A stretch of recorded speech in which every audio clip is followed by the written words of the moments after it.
My brother raised his glass and said, "To the best son in the family, me." Everyone laughed. Then Dad said, "And to Michael, our biggest burden." So I smiled and left. My mom wrote, "You'll regret this." I wrote, "Okay." I just stopped paying their bills and then they broke into my apartment. My father always said that family comes first. That blood is thicker than water. That no matter what happens, we should support each other. And for years, I believed him. I'm Michael Carter. I run a successful plumbing company built from scratch with my own hands. My crew respects me, my clients trust me, and my name stands for quality work in the city. I'm not rich, but I make enough to live well and enough to make sure my parents never had to struggle. Because I paid for everything. Their mortgage, their bills, their vacations, even the food on their table. Meanwhile, my younger brother, Alex, still lived at home. He was 31 years old and had never worked a serious job in his life. But if you asked my parents, he was the golden son. At every family dinner, Alex would sit beside me, patting my shoulder, saying things like, "Mike works so hard, Mom. I really admire him. I wish I had his discipline, but I just haven't found the right opportunity yet." We should all be grateful for everything Mike does for us. In front of my parents, he was my biggest supporter. Behind my back, he was my worst enemy. I found out the truth by accident one night about 2 years ago. I had stopped by my parents' house after work to drop off some groceries. As I stepped inside, I heard voices from the living room. Alex's voice. "Mom, Dad, you know Mike only does all this to make himself look good, right?" His voice was smooth, confident, like he was stating a fact. "He throws money around so you'll love him more than me. But deep down, he resents you for it." I stopped in my tracks. He told me last week he's tired of paying your bills. That it's a burden. That he hates how much you rely on him. He sighed dramatically. I defended him, of course. I said Mike would never say that. He loves us. But maybe I was wrong. Maybe he does see you as a weight around his neck. I felt my hands clench into fists. Lies. All of it. I had never said any of those things. But Alex, lazy, manipulative Alex, was a master at playing the victim. My mother gasped. I knew it. He always rushes off after dinner. He never spends time with us. Exactly, Alex said. And when he does come by, he acts like he's some kind of hero for paying the bills. Like we should be grateful. Ungrateful little, my father muttered something I couldn't hear. I stepped forward, ready to march into the room and expose Alex for the snake he was. But then I stopped myself. Because I realized something. If I walked in now, they wouldn't believe me. Alex had been poisoning their minds against me for years. Always playing the humble, struggling son. Always making sure they saw him as the good one and me as the selfish one. I took a step back. Then another. And I left. I never told Alex I had heard that conversation. I wanted to see how far he would go. And over the next 2 years, I watched it happen. Every time I paid for something, Alex twisted it. Mike just wants control. Every time I didn't visit, Mike doesn't really care about us. Every time I gave them money, Mike thinks he can buy your love. And my parents? They ate it up. Until the night they finally showed me exactly what I was worth to them. The celebration that wasn't mine. The dining room was packed with relatives, the air thick with laughter, the clinking of glasses, and the rich scent of roasted lamb. It was my mother's birthday, and I had, of course, paid for everything, the catering, the decorations, even the new dress she was wearing. I stood at the edge of the room, sipping my beer, exhausted from a long day at work, but content to see her happy. Then came the toast. To our wonderful son, Alex, my father announced, raising his glass. For being the pride of this family, for always being there when we need him. A round of applause. My beer glass froze at my lips. Alex? I looked at my brother, sprawled lazily in his chair, a cocky grin on his face. He caught my eye and winked. And that was the moment I knew. He had won. He had spent years twisting the truth, manipulating them, rewriting history in his favor. And now in their eyes I was nothing. And to you, Michael, my mother added suddenly, turning toward me with a sweet smile. For being here. Laughter rippled through the room. For a moment I thought I had misheard her. Here's to Michael. Alex smirked, lifting his glass. Our little burden. More laughter. A burden. That's what I was to them. Not the son who had kept them afloat all these years. Not the man who had sacrificed his own comfort so they could live well. Just a burden. I set my glass down carefully. My hands were shaking. And for the first time in my life, I didn't swallow it down. I didn't make excuses for them. I didn't pretend it didn't hurt. Instead, I stood up, pulled my coat from the back of my chair, and walked out. I didn't say a word. Behind me, the laughter faded. The music kept playing. No one followed me. By the time I reached my truck, the cold air biting my face, I knew one thing for certain. I was done. That night, I made 2 phone calls. The first was to my landlord. I'm moving out, I said. I'll be gone by the weekend. The second was to my bank. I need to change all my account details. Every single one. Because as of that moment, my parents weren't my problem anymore. The first few days after moving out felt unreal. I had spent years surrounded by noise, my mother calling to ask for just a little more money, my father sighing about overdue bills, my brother lounging around like a king while I worked 12-hour days. But now in my new apartment, there was nothing but silence. Too much silence. I sat on my couch, staring at the unopened boxes around me. This was supposed to feel good. This was supposed to be freedom. Then why did I feel so uneasy? For the first time in my life, I wasn't responsible for anyone but myself. No one was asking me for anything. No one was guilt-tripping me into paying for something. And yet, deep down, I felt something stirring, a nagging voice in the back of my mind. How long before they come looking for you? I didn't have to wait long to find out. The next morning, my phone exploded with missed calls and messages. Mom, where are you? Why are you ignoring us? Dad, this is ridiculous. Pick up the phone. Alex, dude, what is wrong with you? I ignored them all. Then, in the afternoon, a different kind of message arrived. Bank notification, unusual login attempt detected. I frowned. A moment later, another message appeared. Your password has been changed successfully. What? A cold chill ran down my spine. I immediately called the bank, my heart pounding. Sir, did you authorize a login from a new device today? The bank representative asked. No. And you didn't request a password reset? Absolutely not. A long pause. Then, Sir, someone attempted to access your account from an unfamiliar location. We've locked your online banking for now. You'll need to visit a branch to reset everything. I closed my eyes and exhaled slowly. I knew exactly who was behind this. Alex. It wasn't enough for him that I had been paying for everything our whole lives. Now that I had finally cut them off, he was trying to take what wasn't his. But what truly shocked me wasn't the fact that he had done this. It was the fact that he actually thought he'd get away with it. That evening, I drove to my parents' house, a storm of emotions raging inside me. Anger, disbelief, and something else I didn't want to admit. Hurt. Because deep down, I still held onto the ridiculous hope that maybe, just maybe, my parents would finally see Alex for what he was.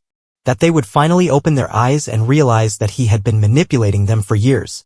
That they would defend me, the son who had been taking care of them all this time. I should have known better. As I stepped inside, there was Alex, lounging on the couch, scrolling through his phone like nothing had happened. He looked up, smirking. Hey, man. Thought you were dead. I didn't answer. I just tossed my phone onto the coffee table, the fraud alert message still glowing on the screen. Alex's smirk twitched. Oh, he said. That? Yeah, I said, my voice calm but cold. That? He leaned back, stretching. Relax, I was just checking something. I took a slow step closer. You were trying to steal from me. He scoffed. Come on, Mike. Don't be so dramatic. It's not like you ever said you wouldn't keep helping out. You just walked away expecting us to figure things out. What did you think was gonna happen? I just stared at him. His confidence. His arrogance. The way he acted like he was the victim here. Did he even believe what he was saying? Before I could respond, my mother stormed into the room. There you are, she snapped, her face red. Do you have any idea what you've done? I turned toward her, but she was already charging ahead. Your father's blood pressure has been through the roof. I had to cancel my hair appointment because I was so stressed. And Alex, she gestured dramatically at my brother, has been trying to keep everything together while you've been off sulking. I blinked. Trying to keep everything together? Does she even hear herself? Trying to keep everything together? I repeated, my voice quiet. By hacking into my bank account? She waved a hand dismissively. Oh, don't be ridiculous. Alex was just trying to see if you were still part of this family. I stared at her, feeling my stomach drop. They knew. They knew what Alex had done. And they didn't care. I looked between them, trying to make sense of it. How? How can they not see through him? How can they not see what he's doing? How can they be so blind? I had spent my whole life believing that if I just worked harder, if I just gave more, if I just proved myself enough, they would finally see the truth. But now? Now I understood something that should have been obvious years ago. They weren't blind. They just chose to believe Alex over me. No matter what I did. No matter how much I sacrificed. No matter how much I gave. Alex could do no wrong in their eyes. And me? I was nothing more than a tool to them. A resource. A bank account. A burden. That was the moment something inside me snapped. The final goodbye. I turned toward the door. Where do you think you're going? My mother demanded. I didn't look back. You don't get to just walk away, she yelled. We're your family. I stopped. And in the calmest voice I had ever used, I said, no. You were my obligation. And I just canceled it. Silence. For the first time, even Alex had nothing to say. I stepped outside, feeling the cold night air hit my face. For years, I had let them control me. Let them guilt me into believing that I owed them something. But now? Now I was done. And no matter what they tried next, because I knew they would try something, I wasn't coming back. I had cut them off. I had moved out. I had made it clear that I was done. But they weren't. The calls turned to threats. For the first few days, the calls and messages didn't stop. Mom, Michael, this is not how a son behaves. We need to talk. Dad, come home now. Enough of this nonsense. Alex, dude, you're being ridiculous. Just come over and let's fix this.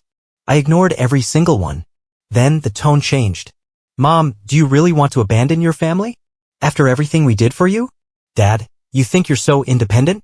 Let's see how long that lasts when you have no one left. Alex, you're making a big mistake. If you keep acting like this, don't expect us to be there when you come crawling back. Crawling back? They still didn't get it. They thought this was just some tantrum that I'd get lonely and come running home, wallet in hand. But I wasn't coming back. And that was when things got worse. Strange encounters. One evening, as I walked to my truck after work, I noticed a car parked across the street. It wasn't one I recognized, but something about it felt off. The next day, it was there again. And the next. Different parking spots, but always watching. At first, I thought I was imagining it. Maybe I was just paranoid. Then, one night, I left my apartment late to grab some food. As I stepped outside, I saw a man standing near the corner of the building, pretending to check his phone. When I walked past him, he didn't move. But in the reflection of a store window, I saw him watching me. I turned around. Hey! He looked up startled. Then, without a word, he walked off quickly, disappearing down the street. That's when I knew. This wasn't paranoia. Someone was following me. The private investigator. I didn't have to guess who was behind it. The next morning, I checked my mother's messages. Mom, we just want to know that you're okay. If you won't talk to us, we'll find another way. Another way. They had hired someone to watch me. I had left them, and instead of respecting my decision, they were tracking me like a criminal. For the first time since this whole thing started, I felt something I hadn't expected. Fear. Not just anger. Not just frustration. Real fear. Because this wasn't just about money anymore. This was control. And I had no idea how far they were willing to go to get it back. The breaking point. I decided I needed to put an end to this. So that evening, I did something I knew would draw them out. I sent a message to the family group chat. Michael, I know you hired someone to follow me. Stop now or I'll go to the police. Less than a minute later, my phone rang. Mom. I picked up. How dare you threaten us, she hissed. We're just worried about you. You left without a word and now you're accusing us of spying on you. I clenched my jaw. Because that's exactly what you're doing. We just want to be sure you're safe, she snapped. But I see now. You don't care about this family at all. I forced a laugh. That's funny. Because I cared for this family every single day until I finally realized something. Realized what? She demanded. That you don't actually love me, I said, my voice steady. You just love what I can do for you. Silence. Then her voice dropped to an icy, sharp whisper. You think you're so smart? So independent? Who's going to cook for you? Who's going to wash your clothes? Who's going to clean up after you when you realize you can't do anything for yourself? I froze. Not because she was right, but because I suddenly understood why she was so sure I would come back. Growing up, my mother had never let me take care of myself. If I tried to do laundry, she would push me aside. You'll ruin your clothes. If I tried to cook, she would snatch the knife from my hands. You'll cut yourself. If I tried to clean, she would shake her head. You'll just make it worse. And over time, without even realizing it, I had stopped trying. I had spent years believing she was just being a caring mother. That she was just helping. But now I saw it for what it really was. It was control. She had never wanted me to be independent. She had raised me to need her. And now that I had left, she refused to believe that I could survive on my own. You'll regret this, Michael, she said, her voice dripping with certainty. You can pretend all you want, but you will come crawling back. And when you do, don't expect us to welcome you with open arms. And she hung up. That was the moment I knew. They weren't stopping. And if I didn't take drastic action, they would never leave me alone. Preparing for war. I spent the next morning at the bank, changing every single financial detail I had. New accounts. New cards. New passwords. Then I called a lawyer. I need to make sure my family has no access to me, my finances, or anything I own, I told him. Understood, he said. I'll draft a legal notice immediately. If they attempt to access anything of yours again, we'll take action. That was step 1. Step 2 was the police. I walked into the station, took a deep breath, and said I need to file a harassment report. Because I wasn't running. I wasn't hiding. I was fighting back. And I wasn't going to lose. I had taken every precaution. New bank accounts. A legal warning from my lawyer. A harassment report filed with the police. I thought that would be enough. I was wrong. Crossing the line. For a few days, things were quiet. Too quiet. The calls stopped. The texts stopped. Even the strange car that had been following me was gone. For the first time in weeks, I let myself breathe. Maybe, just maybe, they had finally given up. Then, one evening, I came home from work and immediately knew something was wrong. My apartment door was slightly open. My stomach twisted. I had locked it that morning. I was sure of it. I stepped inside cautiously, my muscles tense. And then I saw them. The invasion. Sitting on my couch as if they owned the place were my mother, my father, and Alex. My mother was flipping through my mail. My father was inspecting the apartment, shaking his head in disapproval. Alex was stretched out comfortably, looking completely at home. Finally, my mother sighed, tossing an envelope onto the coffee table. Do you know how long we had to wait? I could barely breathe. You broke into my apartment? I asked, my voice low, dangerous. My father scoffed. Broke in? Don't be ridiculous. Your mother still has a spare key from when she helped you move in. Honestly, Michael, you should be thanking us. This place is a mess. Look at this, he gestured toward my kitchen. Dirty dishes everywhere. Clothes on the chair. Is this really how you want to live? I couldn't even register his words. My mother smiled as if this was normal. I knew you'd need us, she said. You're not ready to live on your own. You think you can just cut off your family and suddenly be independent? Who's going to take care of you? I took a deep breath, forcing myself to stay calm. You need to leave. Alex laughed. Relax, man. We just came to talk. I turned to him and something in my stare must have made him uneasy because his smirk faded. I'm calling the police, I said. My mother's eyes widened. Michael, don't be dramatic. I pulled out my phone. My father stood up sharply. Enough of this nonsense. You've made your point. Now it's time to come home. I stared at him. Home. You've had your little rebellion, he said, his voice firm. Now it's time to grow up. You're coming back with us and this foolishness ends now. I almost laughed. They really thought they could force me back? I held up my phone. You have exactly 10 seconds to leave before I call the cops. Silence. Then my mother's face twisted in anger. You're going to call the police on your own family, she hissed. You stopped being my family the moment you broke into my home, I said coldly. She stood up, shaking with rage. After everything we've done for you? You ungrateful, selfish child. Done for me? I let out a bitter laugh. You mean raising me to serve this family? You mean using me as a bank? You mean never seeing me as anything other than a tool? Her face flushed. We sacrificed for you. We gave you a home. A family. You gave me a prison, I said. She took a step closer, her voice sharp as a blade. And what happens when you fail, Michael? Because you will fail. You don't know how to live without us. You're going to crawl back one day, begging for help, and when that day comes. I hit dial. The moment she heard the ringing, her face paled. You're really doing this, Alex muttered, standing up. For the first time, he actually looked nervous. My father's jaw clenched. Enough, he muttered, grabbing my mother's arm. Let's go. But she wasn't done. You think you've won? She spat. You think you can just erase us from your life? I met her gaze. Watch me. And with that they left. The aftermath. The police arrived 20 minutes later. I told them everything. The stalking. The break-in. The threats. They took my statement, checked my locks, and warned me to stay alert. Do you want to press charges? The officer asked. I hesitated. Part of me wanted to. But another part of me just wanted them gone. For now, just a restraining order, I said. Because this wasn't about revenge. This was about finally ending it. And as I locked my door that night, truly alone for the first time, I felt something I had never felt before. Peace. It had been 6 months since that night. 6 months since I called the police. Since I changed my locks, my phone number, my life. 6 months since I had any contact with my family. And for the first time in years, I felt like I could finally breathe. Freedom tastes like coffee and silence. I sat in my office, sipping my morning coffee as I went through the day's schedule. My plumbing business was thriving, more clients, bigger contracts, and for the first time, I was thinking about expanding. My team respected me. My clients valued my work. And the best part? Every single dollar I made was mine. No unexpected bills from my parents. No demands for help. No texts from Alex pretending he needed money for something important. Just peace. It was almost strange living without that constant weight on my shoulders. Almost, because I had never felt lighter. Meanwhile, back at the house, I hadn't reached out to them. I hadn't asked about them.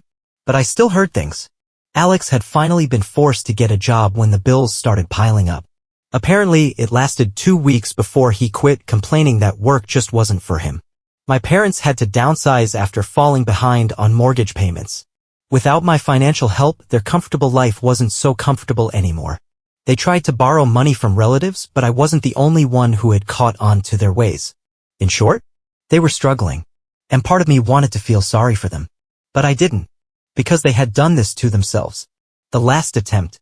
It was a Sunday afternoon when my phone buzzed with an unknown number. I almost ignored it. But something told me to pick up. I pressed the answer button and the voice that greeted me sent an old, familiar chill down my spine. "Michael, honey, it's your mother." I exhaled slowly, leaning back in my chair. I knew this moment would come eventually. "I was just thinking about you," she continued, her voice unusually soft. "It's been so long. Don't you think it's time we put this all behind us?" I let the silence stretch. Then she sighed dramatically. "Listen, your father and we've had a rough time. We just want to see you, that's all. Can't we just have dinner together? As a family." I almost laughed. As a family? The same family that had treated me like an ATM? That had broken into my home? That had stalked me, threatened me, tried to make me feel small? And now that they were struggling, now they wanted to talk? I kept my voice calm. "I hope you're doing well, Mom." She jumped at the kindness. "Oh, sweetheart, I knew you'd come around, but we have nothing to talk about." Silence. Then her voice hardened. "Michael, don't be like this. We're still your parents. We raised you. We took care of you." I nodded even though she couldn't see me. "And I paid you back for that 1,000 times over." "That's not the point," she snapped. "You're acting like you don't even care about us anymore." I sighed. "I don't think you understand, Mom. You didn't lose me 6 months ago. You lost me years ago." More silence. Then her voice turned ice cold. "Fine. But don't expect us to be there when you need us." I smiled. "I haven't needed you for a long time." And with that I ended the call. The final goodbye. I sat there for a moment, staring at my phone. Waiting. Waiting for the guilt, the sadness, the pain.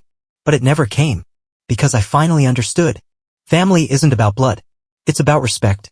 And if anyone only values you for what you can do for them, they're not family. They're just people who used to know you. I stood up, stretched, and grabbed my keys.